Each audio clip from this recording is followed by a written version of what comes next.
सफल होगी तेरी आराधना। साहब जी, कहाँ चले गए आप साहब जी?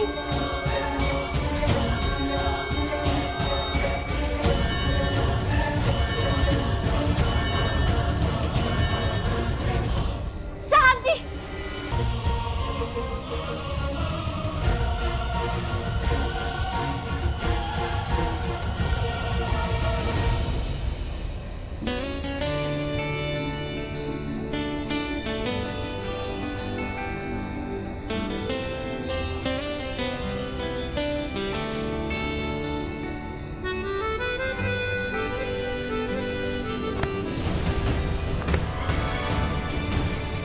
आप कहीं नहीं जा सकते साहब जी।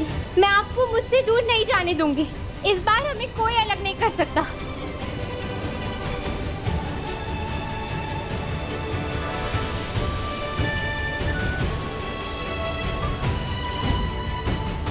साहब जी,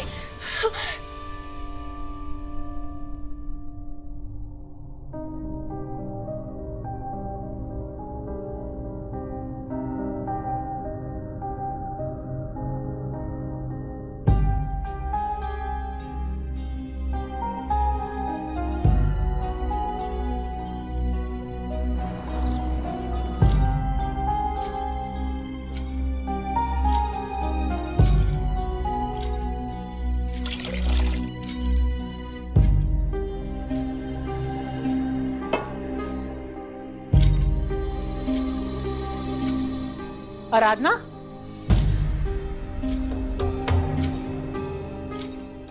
क्या हो बेटा? परेशान लग रही हो। गर्मी हो रही है क्या? पता नहीं दादी, मुझे न जाने क्यों अजीब सी घबराहट सी हो रही है। कमरे में तो एकदम घुटन महसूस हो रही थी, इसलिए मैं ऐसे बाहर आ गई। क्यों बेटा? सब कुछ तो सही हो रहा है, फिर ये घबराहट कैसी? तुम्हें तो खुश होना चाहिए। आज शिवानी की मेहंदी की रस्म है और कल शादी हो जाएगी। हाँ दादी, लेकिन मैंने ना एक बुरा सपना देखा। पता नहीं, शायद कुछ दिनों से मेरी नींद पूरी नहीं हो पा रही है, तो इस वजह से कमजोरी हो रही होगी। लेकिन सही तो कहा आपने, अब तो देविका भी हमारी जिंदगी से जा चुकी है, और तो और शिवानी की भी शादी होने जा रही है। सब कुछ कितना अच्छे से हो रहा है, लेकिन पता नहीं क्यों मुझे कुछ ठीक नहीं लग रहा दादी।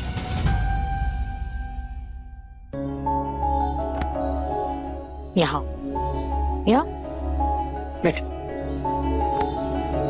आराधना, कभी कभी बुरा वक्त खुशी की धूप में अपनी परछाई छोड़ जाता है। खुशी को पाने से पहले ही उसे खोने का डर मन में घर कर लेता है।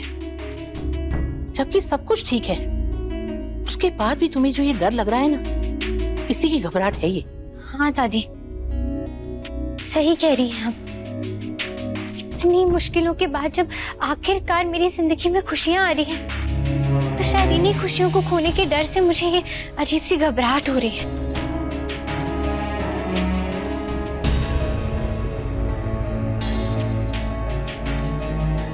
कहीं मेरी खुशियों को मेरी ही नजर ना लग जाए। नहीं आराधना, ऐसा कुछ नहीं होगा। तुम बेवजह ही डर रही हो। अच्छा सोचोगी ना तो सब अच्छा ही होगा, कुछ बुरा हो ही नहीं सकता। चलो जल्दी से तैयार हो जाओ, कुछ ही देर में शिवानी की मेहंदी है। हाँ?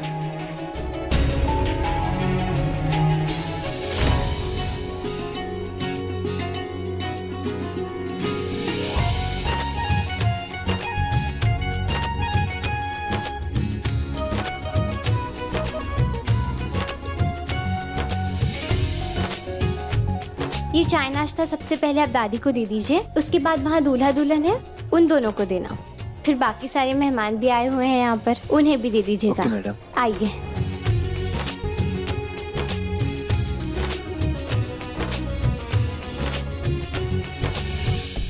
मामी आइए ना, साथ में मेहंदी लगाते हैं। हाँ, वो मुझे जरा काम है, वो पूरा करके बस थोड़ी देर में आ जाती हूँ। ठीक है। लीजिए दादी, आ गई इनकी टिकट्स।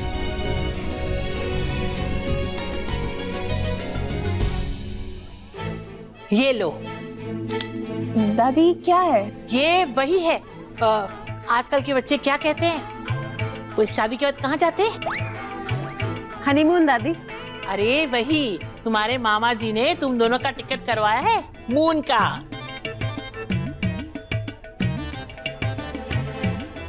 वैसे माधव, कहाँ का टिकट करवाया है? दादी पहले तो ये लंदन जाएंगे, उसके बाद स्कॉटलैंड। हाँ, यही लंदन फंदन। जैसे हमारे देश में तो कोई अच्छी जगह है ही नहीं घूमने के लिए। और वो दूसरी जगह कौन सी बताई माधव? स्कॉटलैंड दादी बहुत खूबसूरत जगह है, मुझे तो बहुत पसंद है। आई एम श्योर इन्हें भी बहुत पसंद आएगी। शादी के बाद ही देर रात की फ्लाइट है, सारी डिटेल्स तुम्हारे पास है, एक बार चेक कर लेना। लेकिन सबकी जिम्मेदारियां निभाते निभाते कहीं अपनी जिम्मेदारी मत भूल जाना। तुम्हारी भी एक बीवी है, उसे कहीं घुमाएगा या नहीं? और तुम दोनों का तो शादी के बाद हुआ ही नहीं। ये क्या कहते हैं, मून फून जो भी कहते हैं। मैंने आराधना से इस बारे में बात की थी। हमने ये फैसला किया है कि सबसे पहले हम जो हमारी रिस्पॉन्सिबिलिटी, हमारा फर्ज है, उसे पूरा करें। शिवानी की शादी हो जाए, उसकी विदाई हो जाए, उसके बाद मैं और आराधना हमारी जिंदगी की एक नई शुरुआत करेंगे। जिन हालातों में पिछली बार हमारी शादी हुई थी और उसके बाद जो कुछ भी हुआ वो तो हम सब जानते हैं। इसलिए मैं चाहता हूं कि इस बार हमारी शादी दोबारा हो और पूरे रीति रिवाजों के साथ हो, और हम पूरी शिद्दत से, पूरे दिल से एक दूसरे को अपनाएं और हमारी जिंदगी की फिर से शुरुआत करें। तुमने तो आज हमारा मन खुश कर दिया माधव। अब भगवान को साक्षी मानकर अपने रिश्ते को आगे बढ़ाओ, ताकि तुम दोनों के बीच में कोई दूरी ना आए और ये शादी 7 जन्मों तक चलती रहे। वैसे कब हो रही है दूसरी शादी? वैसे डिम्पल, मैं तो चाहता था कि ये शादी धूमधाम से हो और पूरा बरेली देखे, लेकिन आराधना ऐसा नहीं चाहती। एक सिंपल शादी चाहती है जिसमें सिर्फ क्लोज फैमिली मेंबर्स हो। तो फिर जगह हम बताते हैं। कुल देवी के मंदिर से अच्छी तो कोई जगह हो ही नहीं सकती तुम दोनों की शादी के लिए। पिछली बार भी तुमने हमारी बात को अनसुना किया था, माँ का आशीर्वाद नहीं लिया, फिर तो सबने देखा ही क्या हुआ। तुम कल ही कुल देवता के मंदिर में जाओगे और पूजा करोगे।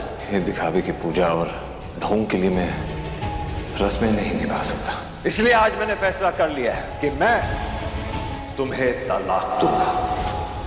हाँ दादी, मुझे और साहब जी को मंदिर जाना चाहिए था। तो बस तय हो गया, फिर कुल देवी के मंदिर में ही होगी तुम दोनों की शादी। और हनीमून कहाँ होगा भैया? हाँ हाँ, बताओ बताओ। कुल देवी के मंदिर जा रहे हैं हम शादी करने, और उस मंदिर के पास रानीगंज एक हिल स्टेशन भी है, हमारा फार्म हाउस भी तो है, तो कुछ दिन हम वहीं बिताएंगे। कुछ दिन? लेकिन विनायक को अकेले छोड़कर नहीं जा सकते। इतने दिनों तक वो हमसे ऐसे दूर नहीं रह पाएगा। मेरे बिना तो बिल्कुल नहीं रह पाएगा विनायक। मोहन, विनायक को यहाँ लाना जरा।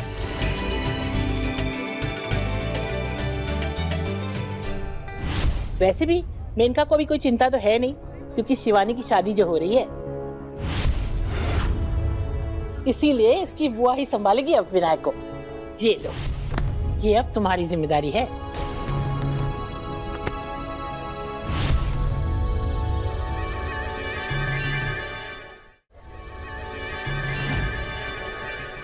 मामी आइए ना। हाँ जी बताइए, आपके हाथ पे किसका नाम लिखूं? साहब जी।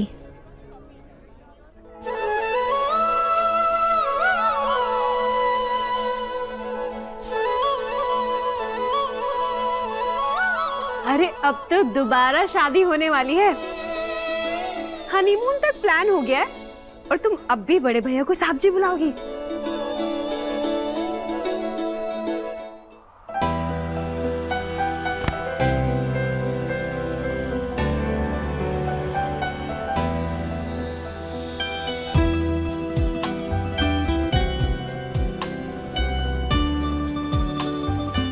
अब आप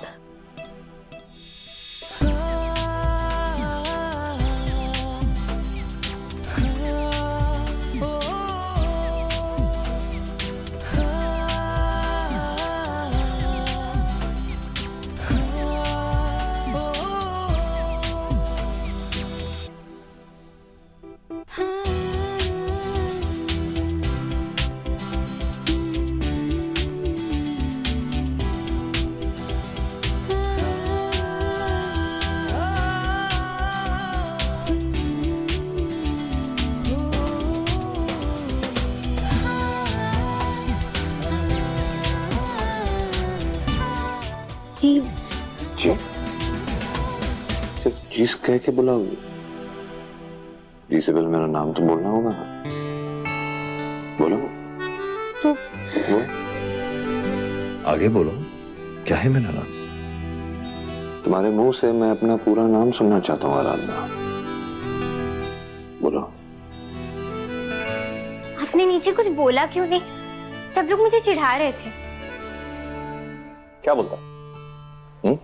बल्कि मुझे तुम्हें चिढ़ाना चाहिए था। अरे सबके सामने अच्छा लगता है क्या बार बार साहब जी बोलती रहती हो? मुझे तो शादी के पहले दिन ही तुम्हें रोक देना चाहिए था।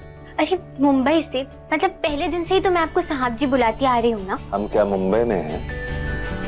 और क्या तुम वो किराने की दुकान वाली छोटी सी रोती हुई स्टूल पे बैठी हुई लड़की हो? छोटी सी रोती हुई? फिर से मेरी हाइट पर जा रहे हैं ना आप? हमारी शादी हो चुकी है आराधना, और मैं जब तुमसे खुल के बात करता हूँ, सोचता नहीं हूँ बात करने से पहले, क्या तुम वैसे नहीं कर सकती? मेरा नाम लेना चाहिए, प्यार से मुझे पुकारना चाहिए, इसमें गलत क्या है? वो सब बातें छोड़ो तुम, बस ये बोलो कि अब कैसे बुलाओगे मुझे? जी जी? माँ। माँ? माँ सिर्फ पहला अक्षर? और नहीं तो क्या। मैंने तो सुना है कि कोई यहाँ अपने पति का नाम नहीं लेता है। पति का नाम लेना अच्छा नहीं माना जाता है यहाँ पर। अच्छा, कहाँ सुना है? किसने बताया? मुझे भी तो पता चला। अच्छा बहाना है ना? चुपचाप मेरा नाम लेके मुझसे बात करो, ठीक है? क्या बुलाओगे? माँ जी, अच्छा जी, सुनिए जी, सब जी। अच्छा मजाक भी उड़ाओगे मेरा? नहीं, मेरे पास मजाक के लिए वक्त नहीं है, मुझे बहुत काम है, मैं जाती हूँ।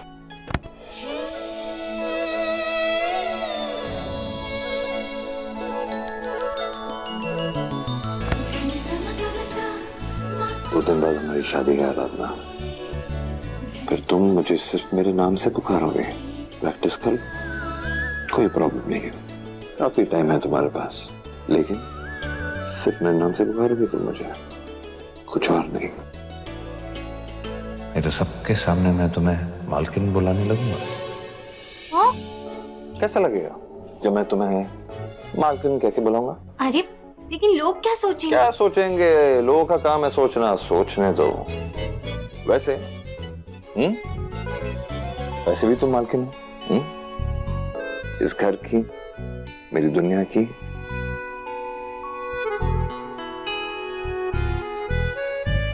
मेरे दिल की, है ना? वाह वाह, तो आप भी मेरी काशी दीदी की तरह फिल्मी डायलॉग बोलने लगे हैं। काश मैं तुम्हारी काशी दीदी की तरह होता आराधना। लेकिन हाँ, ये बात तो पक्की है, 2 दिन है तुम्हारे पास, अच्छी तरह प्रैक्टिस करना और मुझे मेरे नाम से ही पुकारना। शादी तक का टाइम मिल गया है तुम्हें, उसके बाद टाइम नहीं दूंगा मैं तुम्हें। लेकिन आप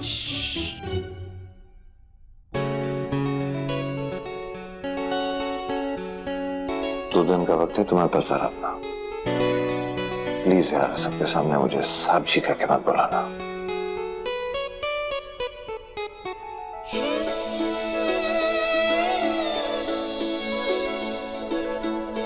तो फिर कैसे बुलाऊंगी इनको? ओफो, क्या ही मुसीबत है।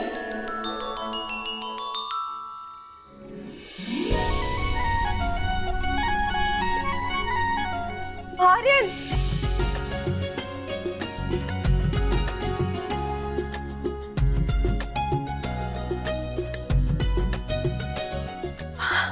आर्यन, I can't believe कि तू आ गया।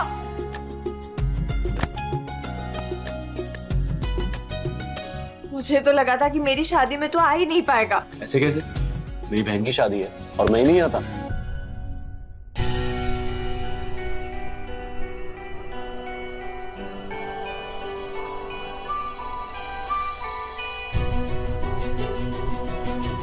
सुनिए ना, अभी आप जा सकते हैं, हम अपनी बेटी को खुद तैयार करेंगे।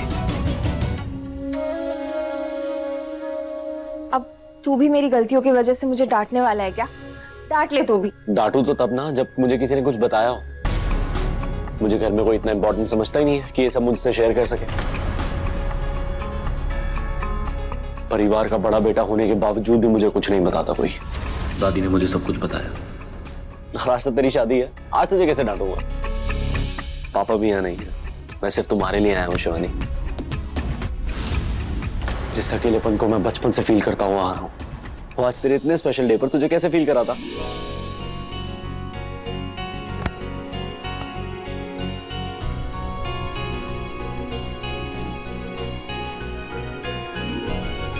आप लोगों को मुझे ऐसे देख के बहुत खुशी हुई। इतने टाइम बाद सबको एक साथ देखकर और इतना खुश देखकर, इस मोमेंट को तो मैं अपने दिल में कैप्चर करना चाहता हूं, हमेशा के लिए।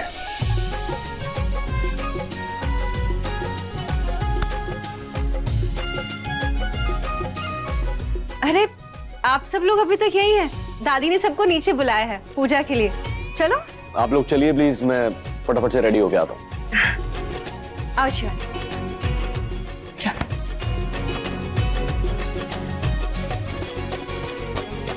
आर्यन, वो मैं यहाँ सिर्फ शिवानी के लिए आया हूँ मॉम। अपने पापा को जेल भिजवाकर उन्हें वहां सड़ने के लिए छोड़ दिया, और इसके लिए मैं आपको कभी माफ नहीं करूंगा।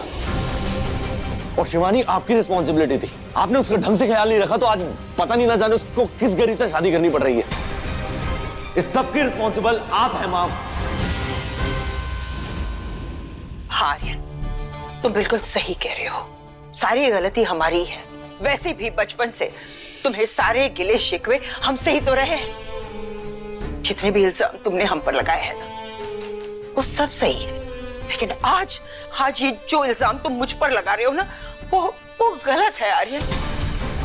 क्योंकि हम नहीं चाहते थे कि शिवानी की शादी उस लड़के से हो।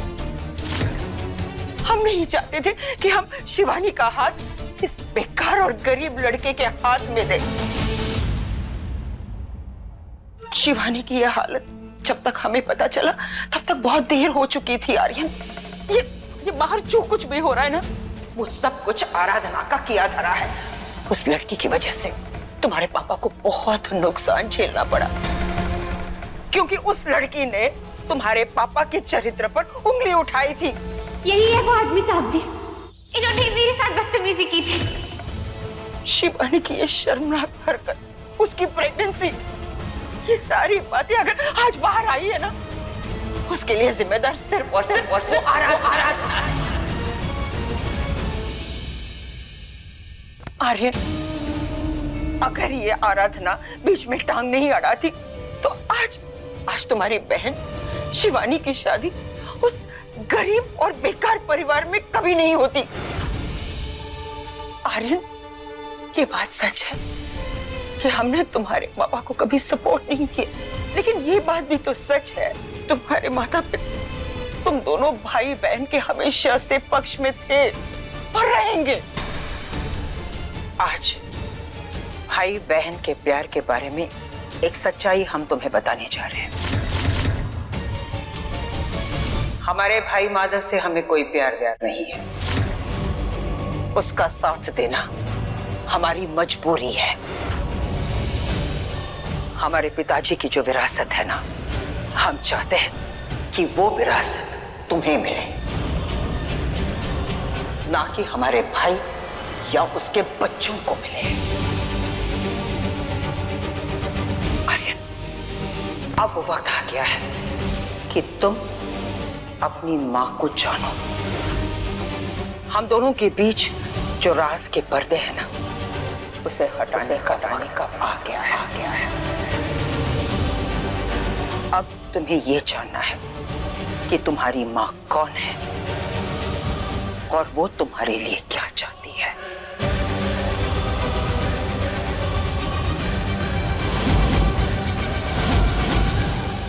कहते हैं दुश्मनी और नफरत की कोई एक्सपायरी डेट नहीं होती है। मैं भी तुम्हारा एक ऐसा पुराना दुश्मन, तुमसे तुम्हारा सब कुछ छीनना चाहता हूं। पहले मैंने शिवानी को बदनाम करने की कोशिश की, लेकिन उसमें नाकाम होने की वजह से अब मैंने तुम्हारे बच्चे विनय को तुम्हारे नाक के नीचे से अगवा कर लिया।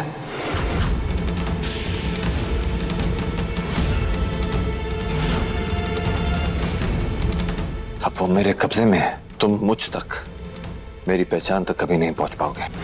मैं तुमसे धीरे धीरे तुम्हारा सब कुछ छीन लूंगा, जैसे तुमने मुझसे सब कुछ छीना है। अब मैं तुम्हें कभी खुश नहीं रहने दूंगा। अगर अपने बच्चे को बचाना है तो कल अपनी सारी प्रॉपर्टी जो तुम्हारे और तुम्हारे बच्चे के नाम है उसे मेरे नाम कर दो।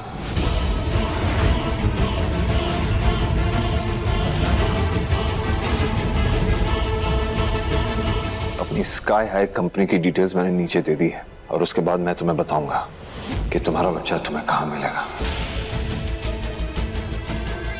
ये क्या मजाक है? अभी कुछ घंटों पहले तू विनायक हमारी आंख के सामने खेल रहा था। मैं गठबंधन से पहले उसे देखकर आई थी।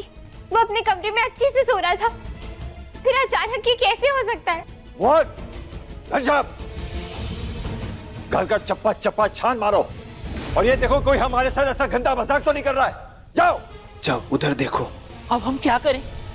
पुलिस को फोन करें या सब कुछ उन्हें दे दे? अरे ऐसे कैसे उन्हें दे दे सब कुछ? ये नया दुश्मन कौन है, कहां से आया, किसी को कुछ पता नहीं, बस मुंह उठा के सब कुछ उसे दे दे। अरे इस घर में एक पल रिलैक्स होके नहीं बैठते कि दूसरी नई बड़ी प्रॉब्लम आ जाती है। अबे ना दुश्मन कौन आ गया है? माधव, डिम्पल बात तो सही कह रही है। ये अनजान दुश्मन आखिर है कौन? दादी, मुझे खुद नहीं पता क्या हो रहा है। प्लीज थोड़ा टाइम दीजिए मुझे।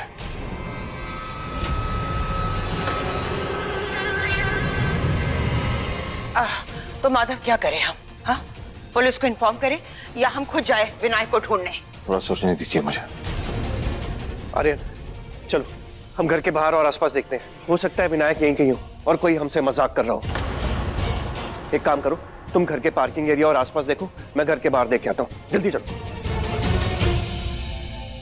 अरे कौन है ये नया दुश्मन? पहले शिवानी की शादी नहीं होने दे रहा था और अब बच्चा किडनैप कर लिया है।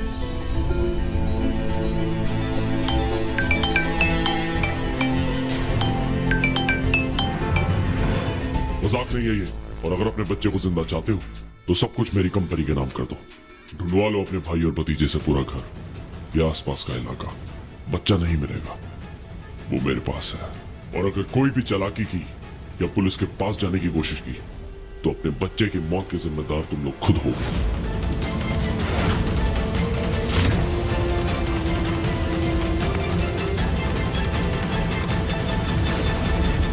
माधव, ये दुश्मन तो हर पल हम पर नजर रखे हुए है। अगर पुलिस को बुलाया तो मेरा विनायक? नहीं नहीं, हम विनायक की जान खतरे में नहीं डाल सकते। शुक्ला। हाँ माधव बोल। तेरी मदद चाहिए मुझे। मेरा बच्चा किडनैप हो गया है। क्या बात कर रहा है यार? कब और कैसे हुआ और किसने किया किडनैप? कुछ नहीं पता मुझे, कुछ नहीं पता। कह रहा है कि मेरा पुराना कोई दुश्मन है, उसकी नजर मेरे पूरे परिवार पर है, इसलिए ना तो किसी को कुछ बोल सकता हूँ, ना किसी से मदद मांग सकता हूँ, ना पुलिस के पास जा सकता हूँ। बस अब तू ही मेरा एक सहारा है, क्योंकि तुझ पर मेरा विश्वास है। अब तू मेरी मदद कर पाएगा। मैं अपनी तरफ से पूरी कोशिश करूंगा माधव। ओके। ये आप क्या कर रहे हैं साहब जी? आपका ये दोस्त तो पुलिस में था ना? आपको पता है ना इन सबसे विनायक की जान को खतरा हो सकता है। तुम्हें मुझ पर विश्वास है ना? लेकिन क्या ही मांग रहे हैं वो लोग साहब जी? जायदाद ही चाहिए ना उन्हें, तो आप दे दो सब कुछ, लेकिन हमारे बच्चे को वापस लेकर आ जाओ। मेरी बात सुनो, विनायक मेरा भी तो बच्चा है ना। मेरे लिए भी मेरे बच्चे से ऊपर कुछ नहीं है आराधना। पर हम लोग नहीं जानते कि वो लोग है कौन और उनका इरादा क्या है।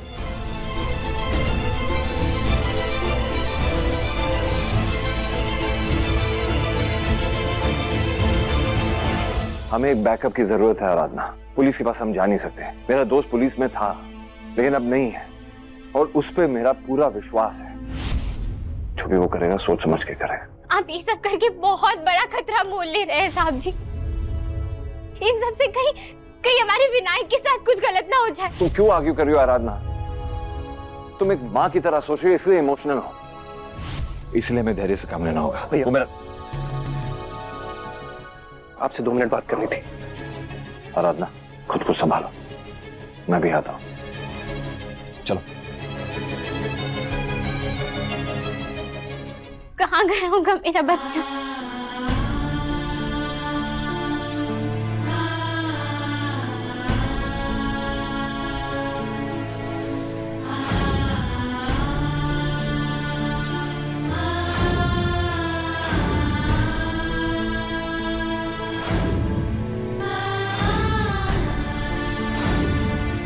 कहाँ होगा मेरा विनायक? किस हाल में होगा? कौन लेकर गया है उसे? कौन सा दुश्मन है ये?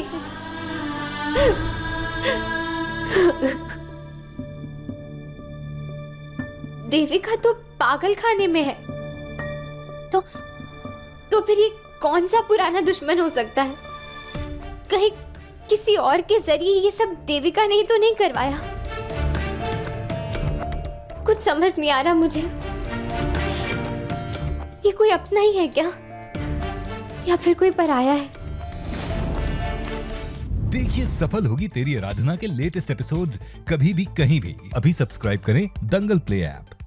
अपने पसंदीदा शो के फुल एपिसोड देखने के लिए अभी डाउनलोड करें दंगल प्ले ऐप।